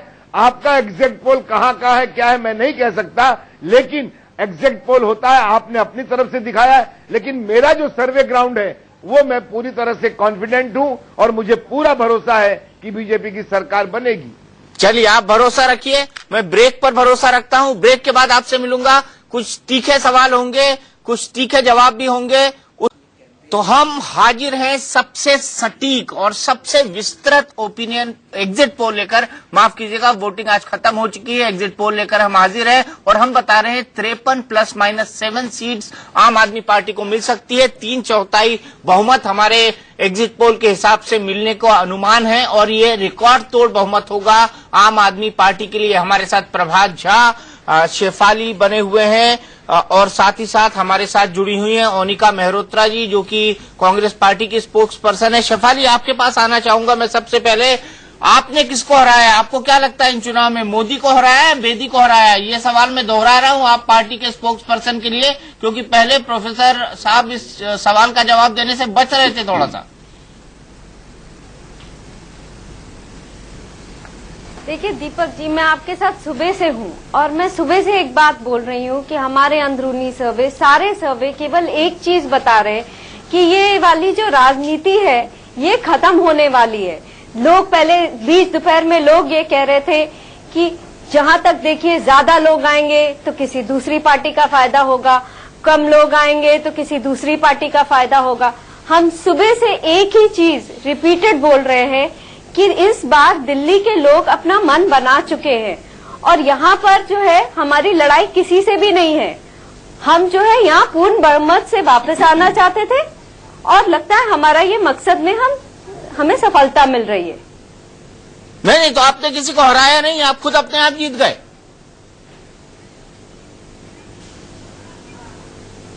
सॉरी, आपने किसी को हराया नहीं, मोदी बेदी किसी को नहीं हराया। शेफाली, मैं आपसे पूछ रहा हूं, आपने मोदी या बेदी किसी को नहीं हराया? ये आम आदमी पार्टी की जीत है सर, इसको आप पॉलिटिसाइज मत करिए। नहीं, मतलब आम आदमी पार्टी पॉलिटिकल पार्टी नहीं है। अभी भी आप इसको एनजीओ मान के चल रही हैं? पूरी तरीके से है, लेकिन यहाँ पर बेदी जी अपनी जगह पर सही है, पूरी तरीके से वो अपनी तरफ सही है। जहाँ पर आपके प्रधानमंत्री वो अपना काम कर रहे हैं, लेकिन लगता है दिल्ली के लोग जो है उन्होंने आम आदमी पार्टी को अपना पूर्ण बहुमत देने का मन बना लिया है। और आज की तारीख में जो हमें जो सर्वे के रिजल्ट्स आ रहे हैं, ओपिनियन पोल्स आ रहे हैं, एग्जिट के पोल्स आ रहे हैं, वो मोटा मोटी पॉजिटिव ही हैं। चलिए, पॉजिटिव वोट मान रहे हैं, हमारे पैनल का भी मानना है ये पॉजिटिव वोट है, लेकिन क्या भारतीय जनता पार्टी के लिए इसके बाद कुछ नकारात्मक होगा? प्रभात झा जी राज्यसभा के मेंबर हैं, नेशनल पॉलिटिक्स पर इसका क्या असर पड़ेगा, इस पर हम बात करेंगे। लेकिन सबसे अनोखा एग्जिट पोल, और अनुराग के साथ मैं अब बात करूंगा इस अनोखे एग्जिट पोल में कि किस वर्ग ने और किस एज ग्रुप ने किस तरीके से वोट किया है दिल्ली चुनाव के अंदर, इस तरह का डाटा आपने किसी भी एग्जिट पोल में आज तक नहीं देखा होगा। सबसे पहले जान लेते हैं कि वोटरों का जातिवार रुझान क्या रहा इस एग्जिट पोल के अंदर, क्योंकि जाति को लेकर कई सारी कंट्रोवर्सी आई थी। जब अखबार के अंदर ऐड आया कि उपद्रवी गोत्र के हैं अरविंद केजरीवाल, तब भी अग्रवाल से वोटरों का जातिवार रुझान क्या रहा इस एग्जिट पोल के अंदर, क्योंकि जाति को लेकर कई सारी कंट्रोवर्सी आई थी। जब अखबार के अंदर ऐड आया कि उपद्रवी गोत्र के हैं अरविंद केजरीवाल, तब भी अग्रवाल समाज से उसको जोड़कर देखा गया और उसका काउंटर अटैक अरविंद केजरीवाल ने किया कि भारतीय जनता पार्टी ने अग्रवाल गोत्र को बदनाम किया है, उपद्रवी गोत्र का बताया है। तो कई सारे मुद्दे इससे जुड़े खड़े हो गए थे। मुस्लिम समाज किधर वोट करेगा, आइए देख लेते हैं, अनुराग के पास चलते हैं। अच्छा मुद्दा बनाया था अरविंद केजरीवाल ने, आपका गोत्र उपद्रवी है को दीपक, और साफ तौर पर यह मुद्दा अरविंद केजरीवाल ने जब उठाया तो इसका जवाब देना बीजेपी को भारी पड़ गया। बहरहाल जातिवार रुझान क्या कहते हैं, सबसे पहले वैश्य का रुझान देख लेते हैं। आप देखिए 40% वैश्य ऐसे थे जिन्होंने भारतीय जनता पार्टी के हक में मतदान किया, 47% वैश्य ऐसे थे जिन्होंने आम आदमी पार्टी के हक में मतदान किया, केवल 8% वैश्य ने कांग्रेस को वोट दिया और 5% गए अन्य के खाते में। ये रुझान जो है जातिवार, उसमें सबसे पहले हमने बात की वैश्य की। वैश्य के बाद अब अगला रुझान हम दिखाएंगे ब्राह्मण का। आप देख सकते हैं यहां 48% ब्राह्मणों ने भारतीय जनता पार्टी के हक में मतदान किया है, 39% ब्राह्मणों ने आम आदमी पार्टी के हक में मतदान किया है। दीपक, ये एक आंकड़ा ऐसा जिसमें केवल बीजेपी को सबसे ज्यादा प्रतिशत मिलता हुआ दिखाई दे रहा है, लेकिन ये भी उसके हक में इसलिए बहुत ज्यादा दिखाई नहीं दे रहा क्योंकि 39% ब्राह्मण अगर आम आदमी पार्टी को वोट कर रहे हैं तो ये भारतीय जनता पार्टी के लिए चिंता का सबब होना चाहिए। 8% कांग्रेस को गया है ब्राह्मणों का मत और 5% अन्य के खाते में। चलिए अब पिछड़ी जातियों की बात करते हैं। पिछड़ी जातियों का भी आप देख सकते हैं सर्वाधिक प्रतिशत 50% आम आदमी पार्टी के हक में गया है, केवल 37% मत ऐसा है पिछड़ी जातियों का जो भारतीय जनता पार्टी के हक में गया है। 8 और 5 का आंकड़ा कांस्टेंट है, आप देख रहे हैं कांग्रेस और अन्य के खाते में जाता हुआ नजर आ रहा है। दलित वोटों की अब बात कर लेते हैं। देखिए दलित वोटों का आंकड़ा भी बिल्कुल वैसा ही है जैसा पिछड़ी जातियों का था, 50% आम आदमी पार्टी के साथ, 37% भारतीय जनता पार्टी के साथ, 8% कांग्रेस के साथ और 5% अन्य के साथ। ये दलितों के आंकड़े की हमने बात की। अब बात करते हैं मुस्लिम्स की। ये देखिए आप 66% सर्वाधिक 66% वोट मुस्लिम खाते में गया है, आम आदमी पार्टी के खाते में गया है मुस्लिम वोट, और 17% भारतीय जनता पार्टी के खाते में गया है। 13% मुसलमानों ने कांग्रेस को वोट दिया और 4% अन्य के, यानी कि कल जो बुखारी साहब ने अपील की थी बहुत ज्यादा उसका असर हुआ नहीं दीपक, और उसको जिस तरीके से प्रेस कॉन्फ्रेंस करके डैमेज कंट्रोल की कोशिश आम आदमी पार्टी ने की, ये आंकड़ा बता रहा है कि डैमेज कंट्रोल कर लिया गया। अब उम्र वर्ग के हिसाब से बात करते हैं, इस पर बहस कर लीजिए, इस पर डिबेट कर लीजिए, उसके बाद जातिवार पर बहस कर लेते हैं। उसके बाद हम बात करेंगे कि किस तरीके से उम्र ने वोट किया है, किस एज ग्रुप ने किस तरीके से वोट किया है। सबसे पहले मैं चलता हूं प्रभात झा जी के पास। प्रभात झा जी, आपका जो वैश्य समाज का वोटर है, एक हद तक वो मेजॉरिटी में वो वोट जो है आम आदमी पार्टी के पास गया है। देखिए, ये आप अंदाज लगा रहे हैं और मैं इन कयासों पर कोई टिप्पणी करूं वो ठीक नहीं है। हमें हमारे मतदाताओं पर दीपक जी पूरा भरोसा है और कयासों पर टिप्पणी करना अनुचित होगा। आपने ये अंदाज लगाया, मैं आपके अंदाज को गलत नहीं कह सकता, लेकिन मेरे मतदाताओं पर, मेरी पार्टी के मतदाताओं पर मुझे पूरा भरोसा है। मैं उसे प्रतिशत में बांटना भी उचित नहीं समझता। मैं आज भी अपने बात पर टिका हूं कि मेरे कार्यकर्ताओं की ताकत, मेरे जनता के समर्थन पर मुझे पूरा भरोसा है। यह भरोसा कहीं उल्टा ना साबित हो जाए प्रभात झा जी, क्योंकि अभी आखिरी एग्जिट पोल आया है, वो भी बता रहा है कि 48 सीटें मिलेंगी आम आदमी पार्टी को। देखिए, मैंने तो कहा ना कि जैसे स्वयं योगेंद्र यादव कह रहे हैं कि मुझे 57 सीटें मिलेगी, आप कह रहे हैं 48। अब ये कितनी मिलेगी नहीं मिलेगी ये तो तय 10 को ही होगा। अभी तो सिर्फ आपके अंदाज पर ही बात हो रही है और मैं अपने अंदाज से कह रहा हूं कि मेरी पार्टी सरकार बनाएगी। आप माने न माने यह बात तो 10 तारीख को ही तय होगी दीपक जी, अभी तो सिर्फ हम बहस ही कर सकते हैं। मोनिका मेहरोत्रा जी, मिनिमम 0 और मैक्सिमम 3, मतलब एक नेशनल पार्टी का यही हश्र हुआ है दिल्ली के अंदर। नहीं, कम से कम हम नेशनल पार्टी हैं, इनकी तरह भगोड़ा पार्टी तो नहीं है और ना ही इनकी तरह झूठे वादे करते हैं। दिल्ली में रहे हैं, दिल्ली में काम किया है, रिजल्ट जो भी आएगा दीपक जी आपके सामने है, हमारे सामने आएगा। 15 साल जिसे मैंने बार बार कहा, ये अब झुटला नहीं सकते, लेकिन कुछ कमी अगर रह गई होगी तो उसको हमने वादा किया पूरा करेंगे। अगर आपके आंकड़े देखें, इस तरह से अगर हमें मिलने वाली सीटें, तब भी हम यही हैं और तब भी हम जनता के लिए काम करेंगे, क्योंकि जनता देख चुकी है इनकी बातें। अब देखना यह है कि कौन पावर में आता है और किस तरह से काम करता है। ये पावर में तो ये आ गए मोनिका जी, पावर में तो ये आ गए, अब क्या सोचना है इस पे? बिल्कुल नहीं, बिल्कुल उल्टा कर दिया। बिल्कुल नहीं सर, सोचना यह है कि जैसे इनको पहला मौका मिला, अगर आपके आंकड़े देखें तो इन्होंने क्या दिल्ली का हाल किया दीपक जी आप भी जानते हैं। सारी वेलफेयर स्कीम ठप हो चुकी हैं। दिल्ली 7 महीने जिस तरह से पॉज मोड में थी आप देख चुके हैं। उसके बावजूद आपके आंकड़े ये कह रहे हैं, तो दिल्ली वाले, अब दिल्ली वालों का अगर रुझान उनकी तरफ है तो देखते हैं कि आगे किस हिसाब से दिल्ली को चलाते हैं, किस हिसाब से दिल्ली को चलाते हैं। हमने डेवलपमेंट का मुद्दा हमेशा रखा, हमने पोस्टर वॉर नहीं किए, हमने दिल्ली को धरने प्रदर्शन में रैंसैक नहीं किया और ना ही हाईजैक किया या इंपोर्ट किया एक मुख्यमंत्री कैंडिडेट। हमारे वही कार्यकर्ता थे, हमारे वही लीडर्स थे और वो वोट नहीं ला पाए, भी उसी मुद्दों पे गए। चलिए कोई बात नहीं, वो वोट नहीं ला पाए। Better luck next time, better luck next time Monika ji, better luck next time. You don't worry about us sir, you bother about your luck, क्योंकि आप लोग ही कहते हैं किस्मत में नसीब वाला, हम नहीं वो बातें करते। नहीं, मैं नहीं कहता, प्रधानमंत्री जी कहते हैं। हाँ, ब्रदरी हमारे साथ है, इस तरह से नहीं। मैं नहीं कहता, प्रधानमंत्री जी कहते हैं। आई थॉट बीजेपी वाले बोल रहे हैं। मैं बीजेपी वाला नहीं, मुझे लगा बीजेपी वाले बोल रहे हैं दीपक जी। चलिए ओके ओके ओके, बहस को आगे बढ़ाते हैं। वोटरों का जातिवार रुझान। दीपक जी कहा तो नहीं, एक मिनट, एज वाइज पर हम चलेंगे, लेकिन जातिवार कहते हैं मैं नसीब वाला हूँ, काहे का नसीब? सुन लिया आपकी बात मोनिका जी।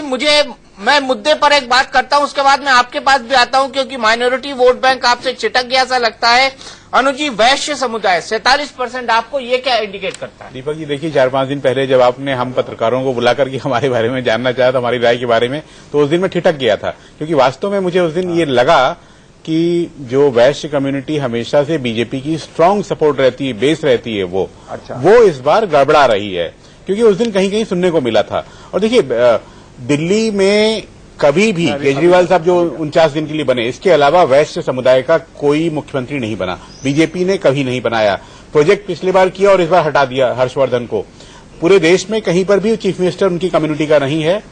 इसलिए मुझे लगता है कि इस कारण से बहुत सारे वैश्यों ने केजरीवाल को कि कम से कम एक तो बनेगा, जैसा होगा देखा जाएगा, मगर बने तो मुख्यमंत्री। अग्रवाल कम्युनिटी जो हरियाणा की है, उसने अखिल भारतीय वैश्य समुदाय जो बना रखा है, उसमें उनका पलड़ा भारी है और उन लोगों ने बहुत अधिक प्रचार किया समुदाय के भीतर केजरीवाल के लिए, इस बार केजरीवाल के लिए प्रचार किया। लेकिन ब्राह्मण समाज की बात करें प्रभु, तो यहाँ पर भी डेंट लगाते दिख रहे हैं। बीजेपी को अगर 48% वोट मिले हैं तो ब्राह्मण समाज में आपको 39 ये ठीक है। मैं अभी देख रहा हूँ कि रिवाइज पोल आने शुरू हो गए हैं। अभी एक आ गया कि बीजेपी को मेजोरिटी मिल सकती है। तो मार्गदर्शन मंडल में एक ट्वीट आया कि वहां पर बड़ी पटाखे बज रहे हैं।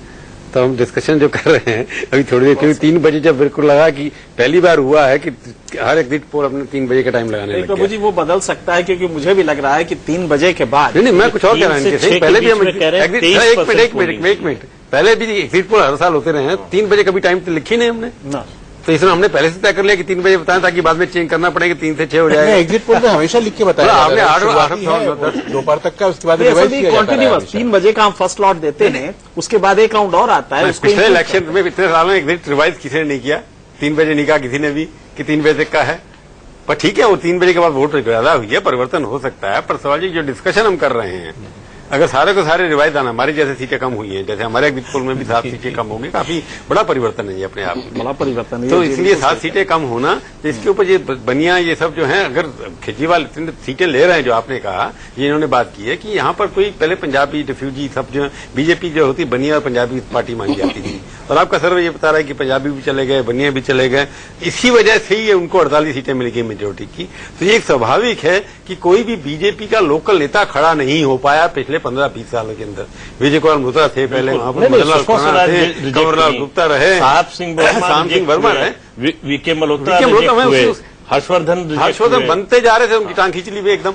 जनता ने रिजेक्ट किया, इसीलिए बेदी को लाने की मजबूरी फंस मतलब एक नई दवा जो है इस मर्ज के इलाज के लिए लाए, वो भी अगर ये पोल सही है तो नहीं उसका ना कास्ट बेस ना उसका पॉपुलर बेस कुछ भी नहीं था, इसकी वजह से नुकसान हो गया। हर्षवर्धन जो थे कि बनियाद में वो हैं और उनकी इमेज भी अच्छी है, इतने दिनों से पार्टी के अध्यक्ष भी रहे हैं, पार्टी के लिए काम किया है, तो इसलिए मेरे को लगता है कि जो आपका पोल कर रहा है कास्ट वाइज ब्रेकअप तभी मेजोरिटी आ सकती है जब सारे कास्ट के लोग मिलकर के वोट दें, नहीं तो इतनी बड़ी मेजोरिटी आ नहीं सकती। बिल्कुल। और हमारा ये बताता भी है कि कास्ट लाइन जो है वोट पड़ा होगा, पिछड़ी जातियां जो है वो 50% से ज्यादा, दलित 50% से ज्यादा, कांग्रेस का वोट बैंक है वो तो शिफ्ट हो गया ना, ये पूरा वोट बैंक जो है आम आदमी कांग्रेस का शिफ्ट हो गया, सारा का सारा शिफ्ट। वो वही ट्रेडिशनल या मतलब कहिए अम्ब्रेला वोट है जो कांग्रेस के साथ हुआ करता था।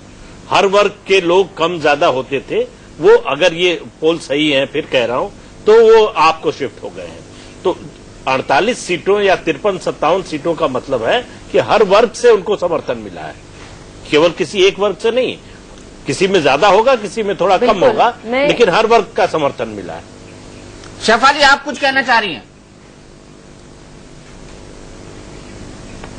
मैं बस इनकी बात में सहमति करना चाह रही थी, क्योंकि शायद ये दिल्ली का चुनाव एक बहुत इम्पोर्टेंट चुनाव है कि सारे कास्ट, सारे कम्युनिटी, ऑक्यूपेशनल ग्रुप से ऊपर उठकर लगता है कि लोगों ने वोटिंग की है।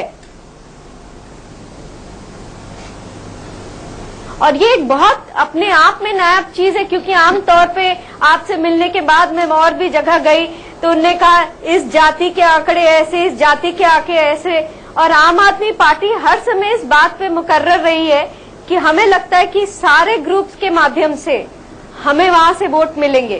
तो अभी तक के आंकड़े जो हैं ये एक नया प्रतिरूप निकल के आ रहा है। मैं बस जो हमारे भाई बोल रहे थे मेरे पहले, मैं उनकी बात से सहमति बताना चाह रही थी। सहमति जताना चाह रही थी आप। हमने आपको बताया जातिवार रुझान, अब हम आपको बताएंगे कि एज के आधार पर क्या हो रहा है, उम्र के आधार पर लोग क्या कहते हैं, लेकिन इस ब्रेक के बाद। अब की बार आपकी सरकार, क्या ऐसा होने वाला है? जी हां, हमारे एग्जिट पोल यही कह रहे हैं, लगभग सभी एग्जिट पोल ये कह रहे हैं कि अब की बार आपकी सरकार। क्या इतना बड़ा फेरबदल होने जा रहा है दिल्ली में? अगर होगा तो कैसे होगा, किस सीट पर क्या हाल होगा, किस सीट पर हो रही है बिल्कुल कांटे की टक्कर की, जहां पर प्रिडिक्ट करना मुश्किल हो रहा है कि कौन जीतने वाला है। रात 8 बजे से हम आपको दिखाएंगे ये सब कुछ। पहले चलते हैं अनुराग के पास ये जानने के लिए कि किस उम्र का व्यक्ति किस तरफ वोट डाल रहा है और क्यों। बिल्कुल, 18 से 25 उम्र की बात सबसे पहले कर लेते हैं। उम्र वर्ग के हिसाब से किसने किसको प्रतिशत कितने वोट दिया, आप देखिए 49% ऐसे वोटर जो 18 से 25 साल की उम्र के बीच आते हैं वो आम आदमी के पार्टी के साथ खड़े हुए नजर आए। 37% केवल ऐसे वोटर बीजेपी के साथ थे, 11% कांग्रेस के साथ और 3% अन्य के साथ। ये आयु वर्ग जो है वो 18 से 25 वाला आयु वर्ग है।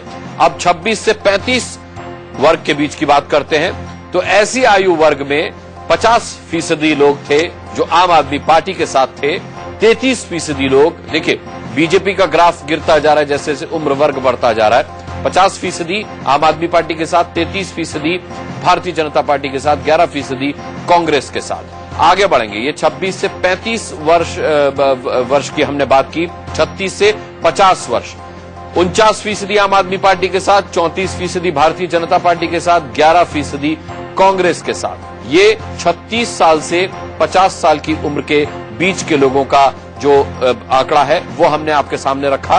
ये उस उम्र वर्ग की हमने बात की। अब आगे बढ़ते हैं और 50 से 60 वर्ष की बात करते हैं। देखिए 50% लोग, 50 से 60 वर्ष आयु वर्ग के लोग जो हैं वो आम आदमी पार्टी के साथ हैं, 34% जो हैं वो भारतीय जनता पार्टी के साथ हैं और केवल 9% लोग ऐसे वो केवल कांग्रेस के साथ हैं और 7% अन्य के साथ है। दीपक जी हाँ, बिल्कुल। और ये आंकड़ा दिखाता है कि कांग्रेस जैसे जैसे तमाम एज ग्रुप में कमजोर हुई है उतना ज्यादा फायदा आम आदमी पार्टी को मिला है और भारतीय जनता पार्टी को उसका उतना ही नुकसान हुआ है। भारतीय जनता पार्टी का लिए घाटे का सौदा हुआ है, ये सब कुछ जो हमको देखने को मिल रहा है। लेकिन पॉपुलैरिटी अगर देखी जाए तो 50% के आसपास सभी आयु वर्ग के अंदर आम आदमी पार्टी की है। अगर हमारे इन डाटा जो कि सही दिखाई दे रहे हैं उम्र के हिसाब से वोटरों के रुझान को देखे जाए तो अनुज जी, अगर हम देखें तो हमारे सेफोलॉजिकल टर्म्स के अंदर ये क्या इंडिकेट करता है? देखिए, सभी एज ग्रुप में लगभग 50% के आसपास वोट आम आदमी पार्टी को मिले हैं और बीजेपी वो 1/3। केवल 18 से 25 में ही बीजेपी 37%, लेकिन वो देखिए बहुत बड़ा अंतर नहीं है। इसलिए ये कहा जा सकता है कि जो पिछली बार था 15 महीने पहले कि युवाओं में अधिक क्रेज था केजरीवाल का, नहीं, इस बार वो सभी वर्गों में, सभी उम्रों में एक जैसा क्रेज उनका है। सभी उम्र में एक जैसा क्रेज उनका है। एनके सिंह साहब, अगर हम बात करें सभी उम्र वर्ग की तो सभी उम्र में उनका एक जैसा क्रेज देखने को मिल रहा है, ऐसा क्यों? नहीं, थोड़ा सा फिगर अगर एक बार फिर से एनालाइज किया जाए तो यंगस्टर्स में कंपैरेटिवली ज्यादा है। जैसे कास्ट में भी आप देखें तो हम लोग पिछले 20 दिन से, हम, अनुज जी, प्रदीप जी, सब लोग जान रहे थे और कह रहे थे कि दलित में, बैकवर्ड्स में एक बेस ज्यादा बड़ा है, मतलब लोअर मिडिल क्लास में ज्यादा, अगर क्लास एनालिसिस करें तो। उसी तरह यंगस्टर्स कंपैरेटिवली ज्यादा रुझान रखा है। तो ये अगर आप देखें तो वो साफ साफ दिखाई दे रहा था राइटिंग्स ऑन द वॉल कि यही हम लोग प्रेडिक्ट भी कर रहे थे कि भाई ये जो वर्ग है लोअर मिडिल क्लास का तबका, पिछड़ा वर्ग, कंपैरेटिवली दलित, जो कि वैसे क्लास एनालिसिस में नीचे होता है, तो ये उन्हीं एक्सपेक्टेड लाइन पे, उसमें कोई मुझे नहीं लगता कि कोई नई चीज आई है। इसका अगर सोशियोलॉजिकल एनालिसिस करें तो मिडिल क्लास में रहा, अपर क्लास में आप देखें तो ब्राह्मण हमेशा बीजेपी के साथ रहा है, वो कुछ खिंच के आया है इस तरफ, ये बात सही है। वेस्ट भी डिवाइड हुआ है, लेकिन ज्यादातर ब्राह्मण अभी भी बीजेपी के साथ है। और ये ब्राह्मण का जो बीजेपी का था सीट पहले, जो बीजेपी का बेस था, वो पहले से ही इरोड होना शुरू हो गया है। जो $1 बिलियन क्वेश्चन है जो आपने अभी किया था कि ये किसको वोट मिले हैं, दरअसल ये बहुत ज्यादा आपके वोट, आप किसी भी सोशियोलॉजिकल एनालिसिस से ये नहीं पाएंगे कि ये आपके ही वोट है। ये नरेंद्र मोदी के 8 महीने 9 महीने के कार्यकाल भी एक तस्करा है और उसपे उन्होंने पाया कि नहीं साहब, जो हम लोग एक्सपेक्ट कर रहे थे वो मिला नहीं है। तो मेरे ख्याल से बीजेपी के लिए एनालाइज करने की बात होगी, क्योंकि ये जो वोट मिले हैं, इतना बड़ा ड्रॉप जब होता है तो कहीं ना कहीं एक मैसेज होता है जो मैसेज देना चाहती है, वोटर्स देना चाहते हैं। बिल्कुल एक मैसेज देना चाहते हैं, लेकिन नरेंद्र मोदी की सभाओं में और अरविंद केजरीवाल की सभाओं में एक फंडामेंटल अंतर था। नरेंद्र मोदी बड़ी बड़ी रैली कर रहे थे और वहीं पर अरविंद केजरीवाल छोटी छोटी नुक्कड़ सभाओं में विश्वास करते थे। ये उनके प्रचार का एक तरीका था। और जिन 3 चीजों का वो जिक्र करते थे, जिनका दिल्ली डायलॉग के अंदर जिक्र किया था, वो था वाईफाई, वो था नए स्कूल, वो था कॉलेज। ये उनको यूथ को अट्रैक्ट करने का तरीका था। नुक्कड़ नाटक वो करते थे, बाकी ऐसी कई सारी की प्रमोशनल एक्टिविटीज करते थे। वो विशाल डडलानी से म्यूजिक कॉन्सर्ट्स करवाते थे। वो यूथ को अट्रैक्ट करने का एक बहुत अच्छा तरीका था। तो उन्होंने यूथ को अपनी ओर अट्रैक्ट करने के कई सारे प्रयास किए। उन्होंने मुझसे बातचीत में ये भी कहा कि सब बच्चे मुझसे स्कूल के बाहर पूछते हैं कि अंकल फ्री वाईफाई तो करेंगे ना। उनकी वो बहुत बड़ी जरूरत है फ्री वाईफाई होना, क्योंकि हर बच्चा अपने सेलफोन को, स्मार्टफोन को आज की तारीख में वाईफाई से कनेक्ट करना चाहता है। लेकिन टंडन साहब, मेरा ये सवाल है कि जो यूथ पूरी तरह से कनेक्टेड था नरेंद्र मोदी जी के साथ, उनके विजन के साथ, आखिर 8 महीने में उसको दिल्ली में ऐसा क्या दिखने लगा अरविंद केजरीवाल के अंदर? दीपक, मैंने पहले भी जैसे कहा कि इन चुनाव के परिणामों को अगर जैसे भी वो आएंगे या जो अभी आप दिखा रहे हैं, उनको 2013 के असेंबली इलेक्शन के साथ कंपेयर करिए, क्योंकि 2013 में ये आम आदमी पार्टी का फेनोमेना दिल्ली में बड़ी तेजी से फैला था। लेकिन जब 2014 का लोकसभा का चुनाव आया तो यही दिल्ली के लोगों को लगा कि नहीं, केंद्र में नरेंद्र मोदी ही एक स्थायी सरकार दे सकते हैं और कुशल नेतृत्व दे सकते हैं। तो उस समय जो ये बात आई कि नहीं, केंद्र में नरेंद्र मोदी, तो वो बात जो 2013 दिसंबर में आम आदमी पार्टी या केजरीवाल के पक्ष में लोगों के मन में बैठ गई थी, वो वापस दिल्ली का जब इलेक्शन आया तो कहीं ना कहीं उस बात का असर रहा, जिसको नरेंद्र मोदी दिल्ली के वोटर के लिए अपने नाम पर वोट में कन्वर्ट कराने में सफल नहीं हुए। और लोगों ने फिर अंत में कंपैरिजन किया केजरीवाल और किरण बेदी में। तो मैं समझता हूं कि युवा वर्ग, वो दिल्ली का इलेक्टोरेट इतना समझदार है कि 2013 के चुनाव में उसने केजरीवाल के पक्ष में बहुत बड़ी मात्रा में वोट दिया और 14 का लोकसभा चुनाव आते आते उसके दिमाग में ये पिक्चर आई कि नहीं, यहां पर केजरीवाल नहीं चलेगा, यहां पर नरेंद्र मोदी चाहिए। दूसरा फैक्टर जो हम पहले से भी एनालाइज कर रहे हैं कि 2013 दिसंबर के विधानसभा चुनाव में जो कांग्रेस को वोट पड़ा था, उसको अगर आप अब विधानसभा चुनाव में कंपेयर करें तो लगभग 15% वोट कांग्रेस का खिसक कर आम आदमी पार्टी की तरफ गया और वो सभी वर्गों का वोट है। तो जहां बीजेपी 2013 दिसंबर का असेंबली का वोट परसेंटेज आपके आंकड़ों के अनुसार उसको बरकरार रखने में समर्थ रही है, वहां कांग्रेस 15% वोट खो गई है, जिसका सीधा सीधा लाभ आम आदमी पार्टी को होता दिख रहा है। और उसमें सभी वर्ग हैं, सभी एज ग्रुप हैं, सभी जाति हैं।